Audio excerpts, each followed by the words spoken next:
کیا آپ جانتے ہیں کہ ملکہ الزبتھ دوم نے اپنی زندگی میں دنیا کے سب سے طویل عرصے تک حکمرانی کی؟ ان کی کہانی صرف ایک رانی کی کہانی نہیں بلکہ ایک عہد کی بھی داستان ہے۔ آئیے جانتے ہیں کہ انہوں نے کس طرح مشکل حالات میں بھی اپنی طاقت کو برقرار رکھا اور تاریخ کے صفحات میں اپنا نام رقم کیا۔ ملکہ الزبتھ کی کہانی کا آغاز 21 اپریل 1926 کو لندن میں ہوتا ہے، جب وہ الزبتھ الیگزینڈرا میری وینڈسر کے نام سے پیدا ہوئیں۔ ان کے والد کنگ جارج ششم، جن کا اصل نام البرٹ فریڈرک آرتھر جارج تھا، اور ان کی والدہ جن کا اصل نام الزبتھ انجیلا مارگریٹ بوز لیون تھا، جنہیں بعد میں کوئین مدر کہا جاتا تھا۔ ان کے والد 1936 میں اپنے بھائی کنگ ایڈورڈ ہشتم کی دستبرداری کے بعد بادشاہ بنے۔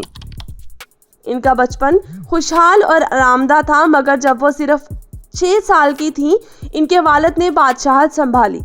اس کے بعد دوسری عالمی جنگ کی شدت نے انہیں متاثر کیا۔ ملکہ الزبتھ کی تعلیم بنیادی طور پر گھر پر ہوئی، جہاں انہوں نے اپنی والدہ سے تربیت حاصل کی۔ ان کے والد نے انہیں خود اعتمادی اور قوت کا درس دیا، جو کہ بعد میں ان کی شخصیت میں نمایاں نظر آیا۔ بچپن میں الزبتھ اور ان کی بہن نے دوسری جنگ کے دوران قوم کی خدمت کی، خاص طور پر جب انہوں نے اپنی خدمات کو پیش کرتے ہوئے اسکواڈ میں شامل ہونے کا فیصلہ کیا۔ جنگ کے دوران الزبتھ نے دیکھا کہ لوگ کس طرح اپنی گھر بار چھوڑ کر محفوظ مقامات کی تلاش میں ہیں۔ ان کی دلچسپی عوامی خدمت کی طرف بڑھتی گئی اور اس نے ان کی شخصیت کی تشکیل میں ایک اہم کردار ادا کیا۔ جنگ کے بعد 1945 میں انہوں نے ایف ایری سروسز میں شمولیت اختیار کی، جہاں انہوں نے ڈرائیونگ اور میکینک کے کام سیکھے۔ یہ تجربات ان کی شجاعت اور قوت کو مزید بڑھانے کا باعث بنے۔ 1947 میں الزبتھ نے پرنس فلپ سے شادی کی، جو ایک متحرک اور دلکش نوجوان تھے۔ دونوں کی محبت کی کہانی ایک داستان کی مانند تھی، جو نوجوانوں کے دلوں کو چھو لیتی ہے۔ ان کی شادی ایک شاندار تقریب میں ہوئی۔ اس وقت کے دوران انہیں عوامی محبت اور حمایت ملی۔ الزبتھ کے ہنر، قدرتی کشش اور قیادت کی صلاحیتوں نے انہیں عوام میں مزید مقبول بنا دیا۔ 1952 میں جب الزبتھ کی والد کا انتقال ہوا تو انہوں نے ملکہ کی حیثیت سے حکمرانی کا آغاز کیا۔ ان کی حکمرانی کا آغاز ایک نئے دور کی شروعات تھی۔ انہیں اپنے دور میں مختلف چیلنجز کا سامنا کرنا پڑا۔ سرد جنگ کے دوران ان کی قیادت نے برطانیہ کو عالمی سطح پر ایک طاقتور ملک کے طور پر برقرار رکھا۔ کینیڈی کے دور میں انہوں نے ایک نئی نسل کے ساتھ تعلقات استوار کیے، خاص طور پر جب 1960 کی دہائی میں امریکہ کی حمایت حاصل کرنے کی بات آئی۔ ان کی مہارت اور حکمت عملی نے برطانیہ کو بین الاقوامی معاملات میں ایک اہم کھلاڑی کے طور پر پیش کیا۔ ملکہ الزبتھ نے اپنی حکمرانی کے دوران کئی سماجی تبدیلیوں کا سامنا کیا۔ 1960 کی دہائی کے اوائل میں جب برطانیہ میں سیاہ فام حقوق کی تحریک شروع ہوئی، انہوں نے سیاہ فام عوام کے حقوق کے لیے اپنی حمایت کا اعلان کیا۔ ان کے دور میں برطانیہ نے کئی ممالک کے ساتھ تعلقات کو مضبوط کیا اور ان کی قیادت نے ایک مضبوط قوم کی تشکیل میں مدد کی۔ 1953 میں الزبتھ نے اپنی بادشاہت کی تقریب تاج پوشی کی، جس کی براہ راست نشریات نے دنیا بھر میں لاکھوں لوگوں کو اپنی طرف متوجہ کیا۔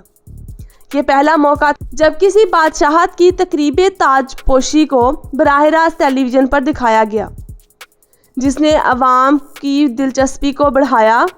ان کے دور میں ان کی سرپرستی میں مختلف ثقافتی تقریبات کا انعقاد ہوا، جن میں کامن ویلتھ گیمز اور برطانوی محافل موسیقی شامل تھیں۔ ملکہ الزبتھ کے 4 بچے ہوئے: prince Charles, princess Anne, prince Andrew اور پرنس ایڈورڈ۔ ان کے بچے عوامی زندگی میں فعال رہے اور انہوں نے اپنی والدہ کے نقش قدم پر چلتے ہوئے عوامی خدمات میں حصہ لیا۔ الزبتھ کی ذاتی زندگی میں بھی چیلنجز آئے۔ ان کے خاندان میں ہونے والے مسائل جیسے پرنس چارلس کی شادی کا بحران اور دیگر تنازعات نے انہیں کئی بار عوامی تنقید کا نشانہ بنایا، مگر انہوں نے ہمیشہ اپنی قوت اور عزم کو برقرار رکھا۔ ملکہ الزبتھ دوم کی وفات 8 ستمبر 2022 کو ہوئی۔ ان کی موت نے دنیا بھر میں صدمے کی لہر دوڑائی۔ ان کے جنازے میں لاکھوں لوگوں نے شرکت کی اور اس کی تیاری میں تقریبات میں $8 ملین خرچ ہوئے۔ یہ جنازہ دنیا کے مہنگے ترین جنازوں میں شمار کیا جاتا ہے۔ جنازے کے دوران خاص طور پر سیاہ لباس میں ملبوس لوگ ایک طویل جلوس میں چلتے رہے جو ان کی شرافت اور کردار کی عکاسی کرتا ہے۔ ان کا جنازہ آرلنگٹن قومی قبرستان میں ہوا، جہاں ان کی یادگار آج بھی لوگوں کے لیے کشش کا مرکز ہے۔ جنازے کی تقریب میں دنیا بھر کے رہنماؤں، مشہور شخصیات اور عوام نے شرکت کی، جو ملکہ کے لیے ان کی محبت اور احترام کا مظاہرہ کرتا ہے۔ ملکہ الزبتھ کی زندگی کی کہانی ہمیں یہ سکھاتی ہے کہ قیادت، وفاداری اور عزم میں کتنا بڑا اثر ہے۔ ان کی کہانی میں وفاداری، شرافت اور عوام کی خدمت کا ایک نہ ختم ہونے والا عزم چھپا ہوا ہے۔ وہ اپنی زندگی میں ایک عظیم رہنما اور علامت کے طور پر زندہ رہیں گی۔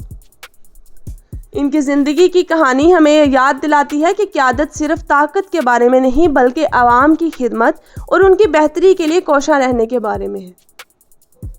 اگر آپ کو ملکہ الزبتھ کی یہ دلچسپ کہانی پسند آئی تو اس ویڈیو کو لائک کریں، ہمارے چینل کو سبسکرائب کریں، کامنٹس میں ہمیں بتائیں کہ آپ کو ان کی زندگی کی کون سی بات سب سے زیادہ متاثر کن لگی۔ مزید ایسی معلوماتی کہانیوں کے لیے ہمارے ساتھ جڑے رہیے۔ اللہ حافظ۔